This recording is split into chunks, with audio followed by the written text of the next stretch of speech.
Good evening, welcome to South Asia Newsline. I'm Shreya Vijay. Here are the top stories we are tracking for you on Wednesday, the 30th of December.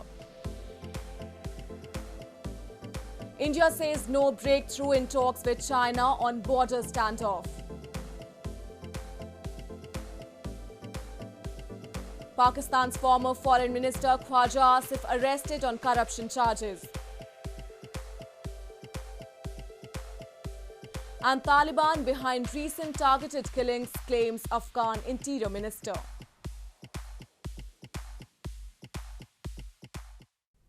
And now for all the details. India's Defense Minister Rajnath Singh on Wednesday said that talks between India and China have yet to make headway to end a standoff on the line of actual control in Ladakh, as thousands of troops from both sides face a freezing winter in Himalayan region.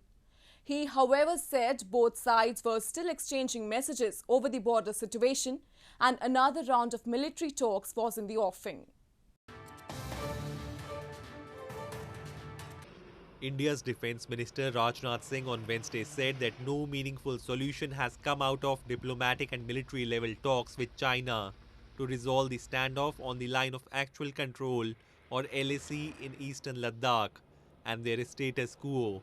In an exclusive interview with news agency ANI, the Defense Minister said that if status quo continues, there cannot be a reduction in the deployment of troops. Rajnath Singh referred to the working mechanism for consultation and coordination meeting on India-China border affairs held virtually earlier this month and said the next round of military talks can take place anytime as hotline messages have been exchanged.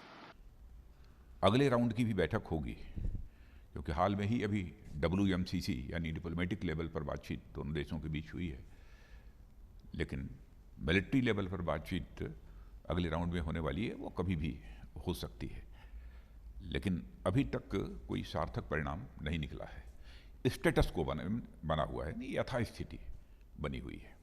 India-China border tensions erupted and escalated after 20 Indian soldiers died in a violent standoff with the Chinese troops in Ladakh's Galwan Valley in June this year. Both sides have ramped up their military presence in recent months, moving men, weapons and supplies to the high-altitude cold desert region. Farmers' protest against new farm laws entered the 35th day on Wednesday as the 6th round of talks between the government and representative of protesting farmers resumed to resolve the impasse. The farmers' protest against 3 agricultural laws that liberalize agriculture sector entered the 35th day, while talks between the representatives of the protesting farmers and the Indian government resumed on Wednesday afternoon to end the month-long deadlock. Leaders of around 40 farmer unions took part in the 6th round of discussions with India's Agriculture Minister Narendra Singh Tomar and Commerce and Industry Minister Piyush Goyal on Wednesday. During the meeting, farmer leaders once again reiterated their demand for repeal of the 3 farm laws, which they fear will leave them at the mercy of private players and stop the government from buying their produce at guaranteed prices. They also demanded justice and compensation for the families of the farmers who have died during the ongoing protests at Delhi's borders. Thousands of farmers have been camping out against the legislation at borders of Indian capital New Delhi since late November. The government has offered amendments but said it won't repeal the laws, arguing that farmers will gain if large traders, retailers and food processors can buy directly from them, bypassing antiquated wholesale markets.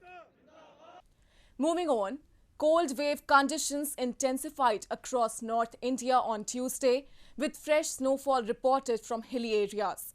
Residents in Indian capital New Delhi were seen wearing multiple layers of clothes and sitting around bonfires to beat the chill as minimum temperature dropped to 3.5 degrees Celsius early in the morning.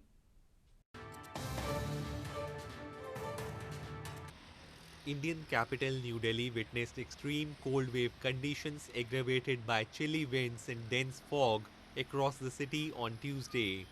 People sipped hot tea and were seen sitting around bonfires to save themselves from the chill. Earlier this week, the India Meteorological Department had warned of severe cold wave conditions across North India and also advised people to not consume alcohol during New Year's party or otherwise, saying that it reduces body temperature. आज ठंड कुछ ज़्यादा ही ठंड है, हवा तेज चल रही है, सुबह से काफ़ी ज़्यादा ठंड हो रही है, हाथ पे ठुठुर रहे हैं, परेशानी शरीर में दर्द होता है और ठंड काफ़ी लगती है. Snowfall in India's Jammu and Kashmir and Himachal Pradesh has a direct impact in parts of northern India, including Punjab, Haryana, Delhi and Uttar Pradesh. South Asia's winters are not as cold as other regions such as North America, but the drop in temperature has a devastating effect on the hundreds of thousands of homeless people. The United States Attorney General Jeffrey Rosen said on Tuesday that Washington stands ready to try Ahmed Omar Saeed Sheikh, the alleged mastermind behind 2002 killing of American journalist Daniel Pearl in a US court. The statement came after a Pakistani court ordered al-Qaeda leader's release last week.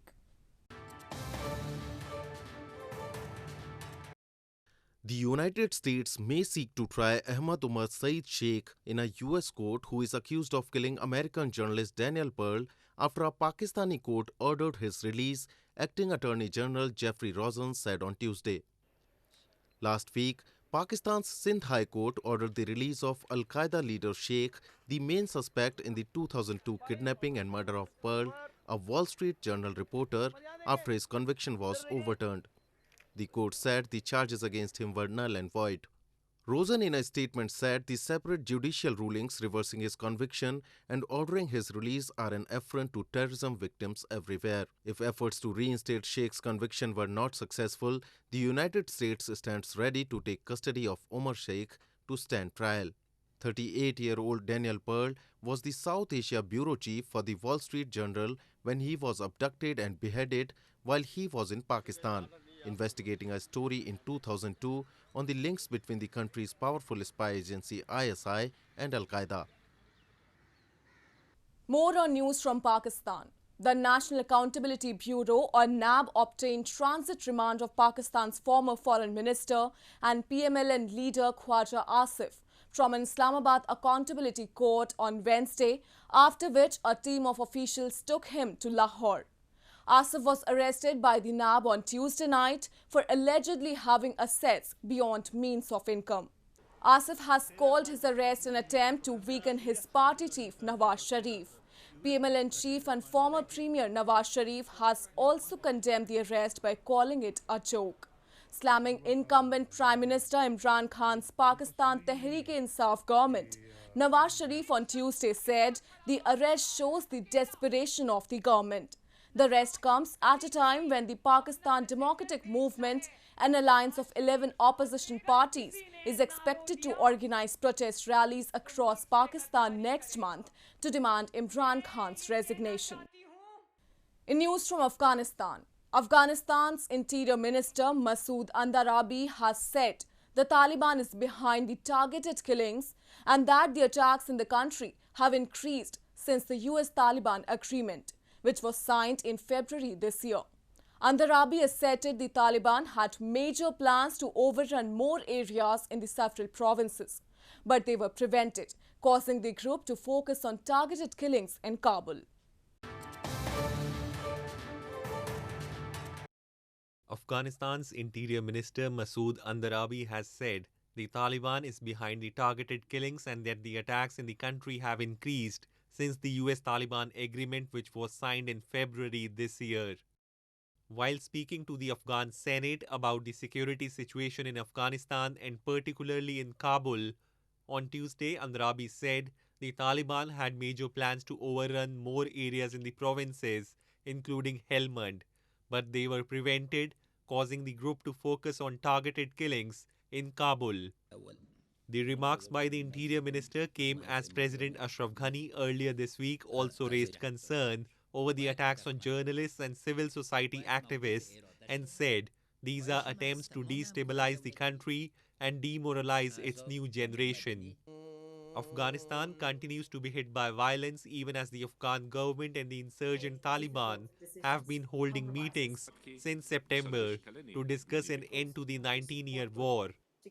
There has been a rising number of killings by small magnetic bombs placed under vehicles in recent weeks, mostly in the capital Kabul, many blamed on the Taliban. Moving on to news from Nepal. Amid rising rift within Nepal's ruling Nepal Communist Party, rival faction led by co-chair Pushp Kemal Dahal hit the streets in a show of power on Tuesday, while expressing objection over Prime Minister KP Sharma Oli's recent move to dissolve the parliament. The demonstrators, who called Oli's move unconstitutional, rallied outside Oli's office despite coronavirus curbs on gatherings.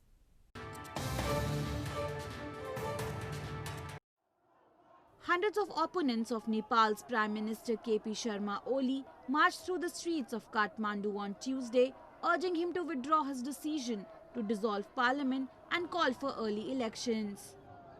The protesters, including Nepal Communist Party or NCP co-chair Pushp Kemal Dahal and other senior leaders who say Oli's decision on December 20 was unconstitutional, rallied outside Oli's office despite coronavirus curves on gatherings. Oli, who is also the co-chair of NCP, says internal squabbling and a lack of cooperation from his party have paralyzed decision-making, forcing him to seek a fresh popular mandate. यो आन्दोलन प्रतिनिधि सभा हाम्रो KP सम्माननीय प्रधानमन्त्री ज्यू KP Sharma Oli ज्यूले प्रतिनिधि सभा विघटन गरेको विषयमा हो यो आन्दोलन म यो प्रतिनिधि सभा विघटन प्रति म घोर विरोध गर्दछु राष्ट्रपति र प्रधानमन्त्री दुईजना एकलले चाहिँ यो जुन संसद विघटन गरेकोमा नेपाली जनता आक्रोशित पनि छन् र यो 5 वर्षको म्यान्डेट दिएका नेपाली जनताले र 5 वर्षको म्यान्डेटमा गर्दछ संविधान विपरीत यो विघटन गरेकोमा आम नेपाली जनता यसको विरुद्धमा छन्. This comes as with rising rift inside the ruling NCP between the factions led by PM Oli and co-chair Pushp Kemal Dahal. The party is on the brink of split. For the first time, the Indo-Tibetan Border Police or ITBP's dog squad caught Indian names instead of traditional Western names, after a formal naming ceremony of 17 pups was held at the National Training Centre for Dogs in northern Haryana state on Wednesday. By naming the little canine soldiers with Indian names, that too from the areas guarded by the ITBP, the force aims to give respect to all the troops guarding the tough borders of India. The Indo-Tibetan Border Police or ITBP's dog squad got Indian names instead of the traditional Western names for the first time on Wednesday, as a formal naming ceremony was held at the National Training Centre for Dogs in Panchkula city of India's Haryana province. The 17 pups were named after the areas guarded by the ITBP as a respect of all the troops guarding the tough borders of the country. The force now plans that the next batch of pups will be named after other prominent names of the icy frontiers where ITBP is deployed, covering the entire border from Karakoram to Jechapla, guarded by the elite mountain crack outfit. These 17 pups have been bred and reared at the National Training Centre for Dogs, ITBP BTC Bhanu, and this is a special Namkaran ceremony that we have organized, and we have named our dogs on the places of our deployment as a crisp salute to our troops that are deployed in blood-freezing, bone-numbing, high-altitude terrain. The ITBP has received requests from other Central Armed Police Forces for the pups to be used for their security duties. ITBP was the first force to deploy Malinois dogs in left-wing extremism or LWE hit areas a decade ago. And now they have also started scientifically breeding canines to meet own demands and provide pups to other forces as mandated by the Ministry of Home Affairs. Well, that's all we have for you from South Asia this evening. Now, our viewers can watch the show on SouthAsiaNewsline.com. You can also visit us on Facebook.com/SAsiaNewsline and follow us on Twitter @SAsiaNewsline. That's all in tonight's edition. We'll see you same time tomorrow. Good night.